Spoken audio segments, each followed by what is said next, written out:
Hi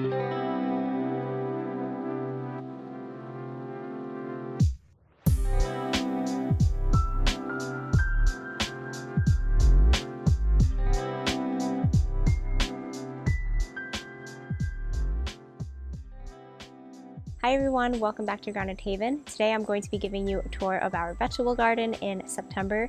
If you're new around here, my name is Michelle and I live with my husband Aaron on our small homestead in Virginia, Zone 7A. So we grow lots of different kinds of vegetables here. We grow most of the vegetables that we eat and we try and preserve a lot of it for the winter as well. And we really like to experiment and grow lots of different fun things around here. So I know in the last garden tour I said that summer was ending, and since then we have had another heat wave and it has definitely started feeling like summer again. But it's starting to cool off again. Today is a really nice overcast, cool day, and let's take a look around and see what's in the garden. So some beds I'm going to go over really quickly today because a lot of the stuff is dead and either not a lot has changed since last time or it just looks the same but worse. So this first bed here is one of those instances. We have plenty of basil and marigolds in the front that are looking great, but the tomatoes are pretty much done. Lots of dead stuff in there.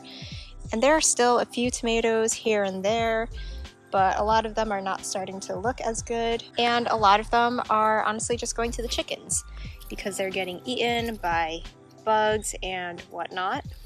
But I'm glad that the marigolds and basil are here to at least make it look a little bit prettier. In the next bed, we have cleared out our corn and direct sowed a lot of different things for the fall. So here you can see a bunch of radishes that are coming up. This is kind of like a round red radish. I don't know the specific variety, but something that's like a scarlet globe radish.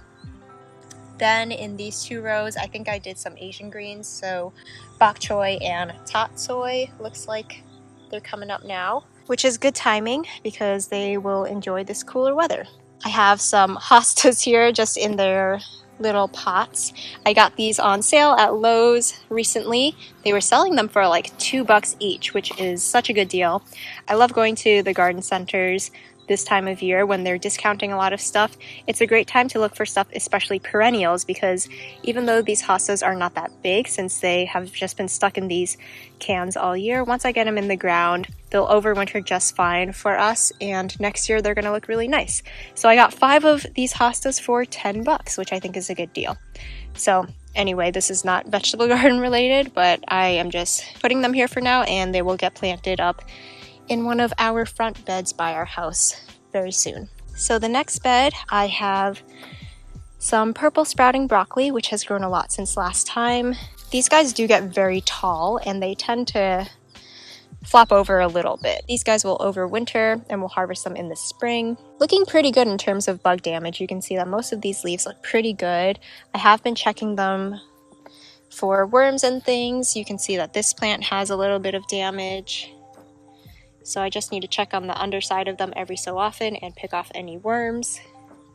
They've been very elusive this fall though. I feel like I look all the time and I can't find them.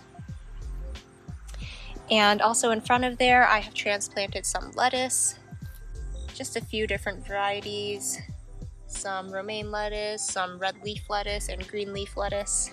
On the trellis, you can see our kukutsa gourd, which is looking very beautiful and wonderful. It's so pretty at night when all of the white flowers open up. And you can see there's one here that we did not harvest, and I think it's too big now, so I'm just gonna leave it there. And we'll break it open at some point for the chickens. We have lots of long beans that we have not been harvesting that are drying up on the vines. On the other side, we have some sweet potato plants that have really taken over this bed, which is nice, and they've even started to flower.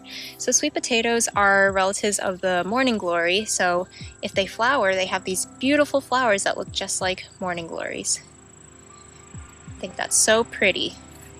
We also have some more fall radishes that I have sown in here, and I believe these ones are China rose radishes. You can see that they are pretty nice and big, and hopefully they will start to develop the roots pretty soon. This is a larger radish that can get up to like 6 inches, so the plants do get quite a bit bigger than smaller round radishes.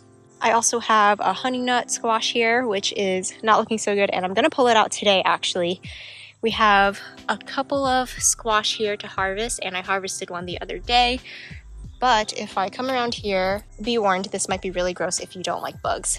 But look at those squash bugs. Disgusting. It's just covered in bugs. There's more over here. Oh my gosh, so gross. So yeah, this plant is not going to last much longer with this infestation, and there's not much fruit growing on it anyway. So I'm going to pull the entire plant and get those fruits off. Oh, I think I see another. There's actually one more squash in there. Can't really see it, but there's some orange in there, so that must be a honey nut. Yeah, disgusting. I'm getting goosebumps because they're so gross. On the other side of the garden, in this first bed, we have our peppers. The peppers are starting to get a little bit smaller now that we are later in the season. They've probably used up a lot of nutrients. So this is the time of year I usually have to go in and fertilize them a little bit just to give them another boost, because they're still developing a lot of peppers and I want to make sure that those peppers are as big as possible. And pepper plants are very heavy feeders. In the next few days I'm going to do that. It has been raining quite a bit, so I haven't fertilized because I'm waiting for kind of like a drier day. But we still have lots of peppers forming here, and these plants are very, very tall. They're like 4 or 5 feet tall. And we have a lot of different varieties here. I'm not going to go over all of them because I go over them pretty much every garden tour video. But yeah, they are looking good. In the next bed, we have our peanuts. I think we have probably a few more weeks to a month before these are ready to harvest. You can see they still look really nice and the leaves look healthy. And they're still putting on lots of yellow flowers. But lots of the flower pegs have started to go into the ground. And last time I mentioned that we were going to put some pots on the side of the bed and kind of lay these vines over them so that the pegs can go into there. So that's what we've done. We've added, I think, like 4 different kinds of pots that we filled with soil. And if I can get a little look in here, you can see all those pegs going down into the soil. Some of them have made it, some of them are still making their way there, and that's where they will form the peanuts, hopefully. So yeah, peanuts are a really, really long season crop. Definitely not really something to grow if you have limited space. We kind of do it more so just because it's fun. And for us, it's not too much of a waste of space because we did have eggplants in this bed before. You can still see some of the little stumps that I left in there. So the peanuts are just kind of like a second bonus crop that we enjoy growing. In the next bed, I have our Brussels sprouts, which look like they're getting eaten a little bit. This plant looks especially bad. I've noticed a lot of worms on these plants that are not even necessarily cabbage worms. That one is, but I've noticed, I think they're called cutworms, and also like kind of a black worm that I'm not sure what it is, but they've been really eating the leaves. So I do have to make sure and check for them every few days because they can pretty much destroy a plant in a matter of a few days. But yeah, if I stay on top of it, I think I'll be able to get it under control. I could also spray these with BT, which is an organic spray that only affects worms, but honestly I'm too lazy to spray stuff in our garden, even if it's organic, because it's just gonna wash off when it rains in the next day or two anyway, so it kind of seems like a pain. So mostly I just hand pick the worms off. We also have a lot of little cilantro plants coming up from those seeds that we sowed. Looking very good. This bed is pretty nice and shaded too, which is nice for our fall crops because we do have this trellis over here and the sun comes from that direction. So this bed stays a little bit more shaded, which gives these cool weather crops some nice protection. So that's one thing I like setting up in the garden. When I decided to put these arch trellises here, even though I knew that the sun comes from that way and these beds would be a little bit shaded, it actually works out in our favor a lot of the time because you don't always want full sun for everything, especially with how hot it gets for us. It's nice to have some areas where it does stay a little bit shaded for those crops that need it. So I know that everyone always says like, make sure you don't shade your crops, and that's true if you're like planting something like tomatoes or peppers. But if you are trying to grow like cooler weather things like broccoli, lettuce, radishes, they do well, especially this time of year when they are going into that like hot soil with a little bit of shade. Quick look at our green stalk in the middle here. I haven't shown this in a few months because there hasn't really been too much going on in here. I did try and grow some peppers and some dwarf tomatoes in the green stalk this spring and summer. I don't really know that it worked out too well, but that totally could have been my fault because I'm not that good with watering. And the thing with a green stalk is it is a container, so you have to water it because it cannot pull moisture from the ground. Whereas everywhere else in the garden, we have raised beds or in-ground beds. And if I don't water, they will probably be okay at least for like a few days to a week because they can still pull water from the ground. But with a container, if I am not on top of watering, which I am notoriously bad at, they just don't grow very well. So I think the peppers and tomatoes I will stick to growing in my in-ground or raised beds. But I did go in with a bunch of like little lettuce transplants. You can see these two here, another one down here, and those are looking really good. And I also put some spinach in here. I think this was direct sown. And like this lettuce has already grown so much since we put it in. So I think maybe the way to go for us is to just do leafy greens in here, things that don't take up as much space because then there's more airflow because we do live in a very humid climate, and I had trouble with a lot of like fungal diseases on some of the other things that we put in here that grow really tall, like the peppers. But I think if we stick to smaller greens like this will be a really great way for us to grow them. So the lettuce and the spinach are looking nice. Might still be too hot for them in here because it looks like the spinach is starting to bolt. But I'm hoping that these will grow well into the fall. That red lettuce is so pretty. This is the Merlot lettuce. So yeah, we'll see how it does. This is kind of a learning curve for me. I'm not really good at container gardening. And hopefully I just remember to water this guy and fertilize it when it's necessary. And hopefully we can grow some nice lettuce and other greens in here. On this arch trellis, we have one winter melon plant covering the entire thing. We have so many winter melons on it this year. So this is the wax melon that's sold at Baker Creek, and it's like a really, really big winter melon. Last year we only got one from our plant. And this year I can see multiple melons developing here. So I've got one here, so that's 2, 3, 4. And then if I come around, there's a really, really big one on this side. This one is getting so long, almost touching the ground. And they have these huge, beautiful yellow flowers that are so pretty. So yeah, really makes for a beautiful covering for this trellis. It takes a long time to get to this point. It is September and it's only like just now covering the trellis really beautifully. But when it gets there, it is very lovely.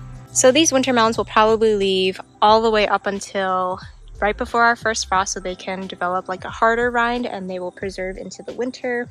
I have noticed that there are some bugs getting through to some of these. So this one will probably cut down because I see some holes in there and it's getting a little misshapen. But that's probably good because 5 or 6 large melons for one plant to support is probably too much. So if we cut this one down, the plant will be able to put more energy towards the other melons, which are really growing so quickly. Just going to quickly cover some of the stuff on this side here.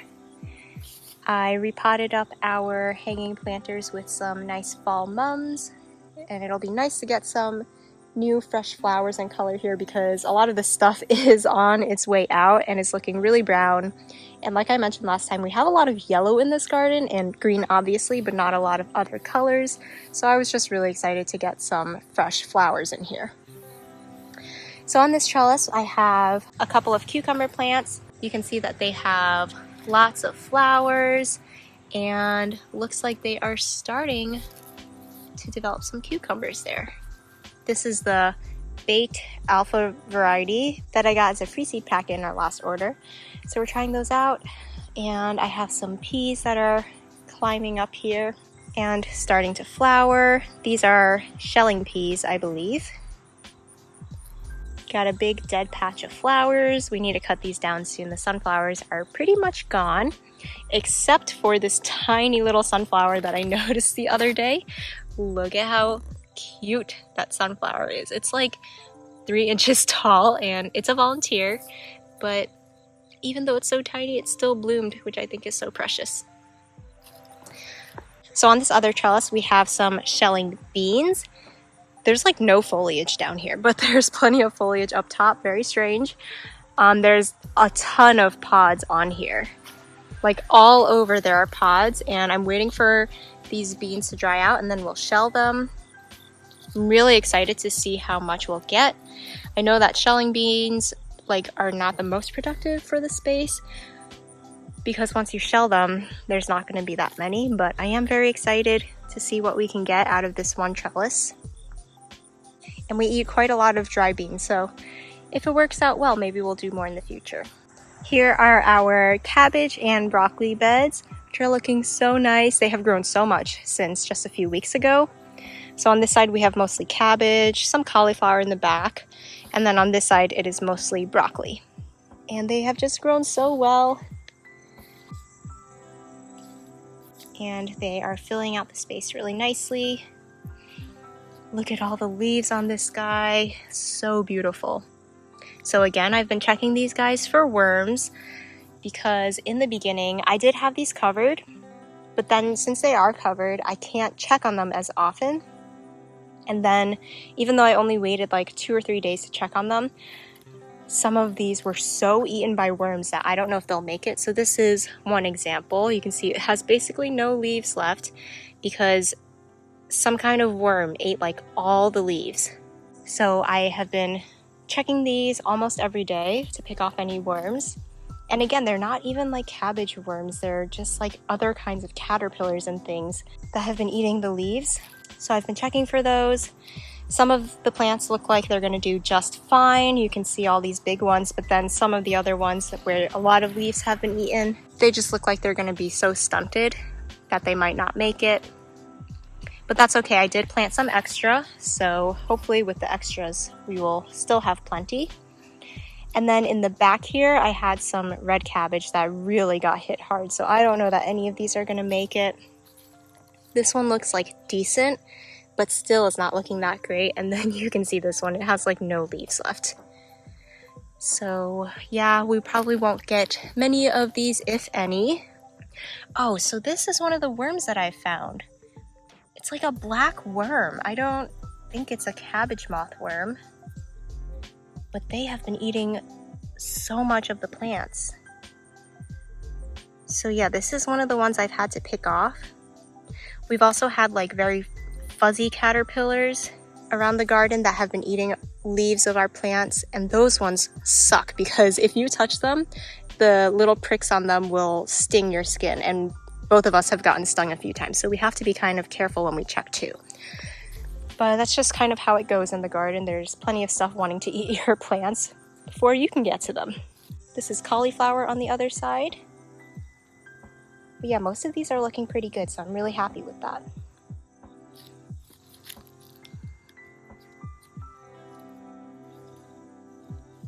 Here's a look at the last section of our garden, and the sweet potatoes in this first bed are also flowering, looking so beautiful. I have really been loving this like lavender color lately, so it's nice to have some like pretty purple colors in the garden. And these sweet potatoes probably need about another month.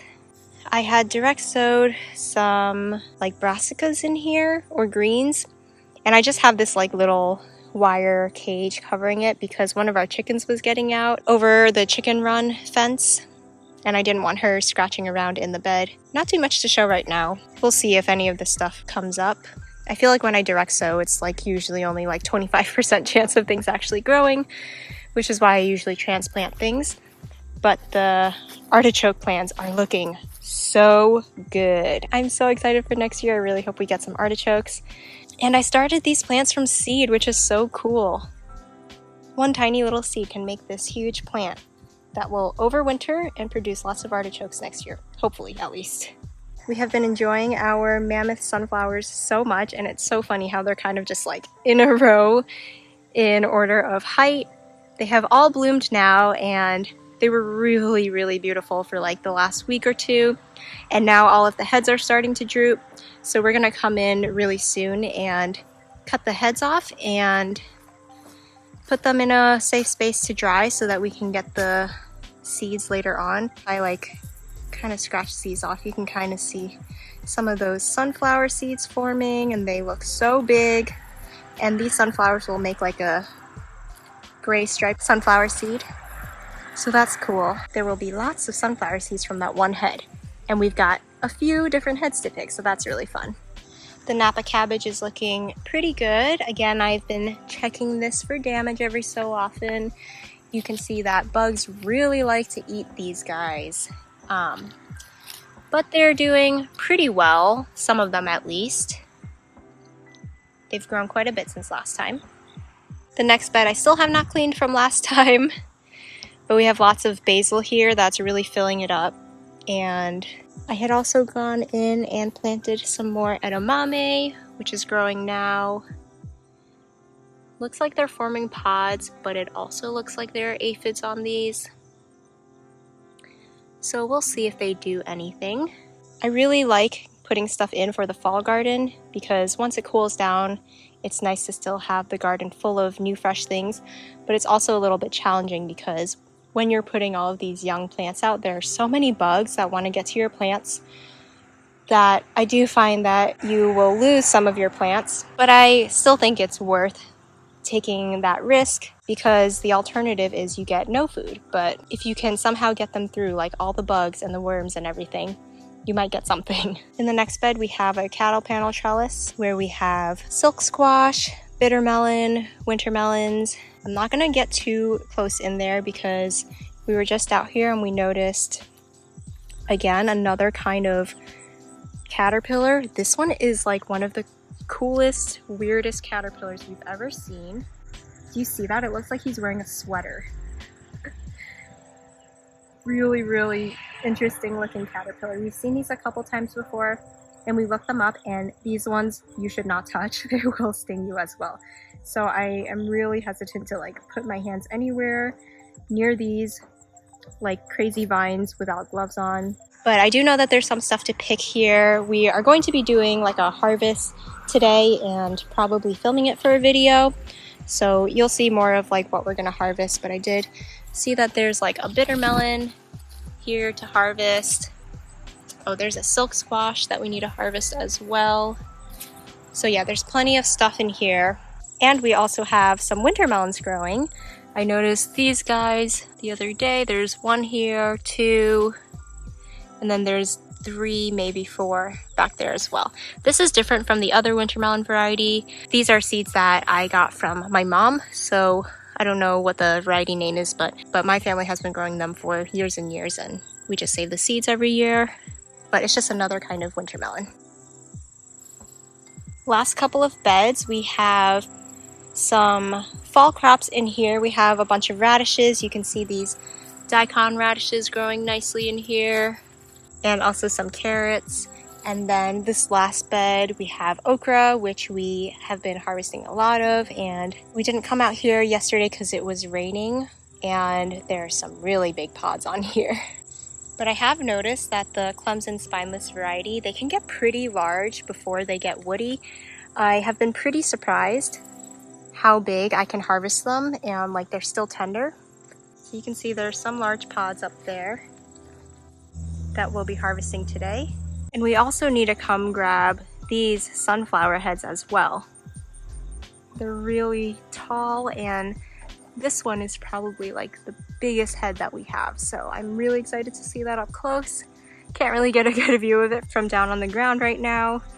But yeah, that's gonna be really fun. Since I'm back here, let me just give you a quick little update on the chicks if you were here back when these chicks hatched. They are so big now. Actually, all 4 of them are in a row right there. And they are 2.5 weeks old now, I think, maybe a little bit less. And they're so big. They're pretty much fully grown now. And 4 of them out of the 5 survived. We still are not really sure if they're hens or roosters. We're pretty positive that at least 2 of them are roosters, maybe 3 of the 4. So we're gonna have some decisions to make around here because we are at most going to keep 1 rooster, maybe not even that.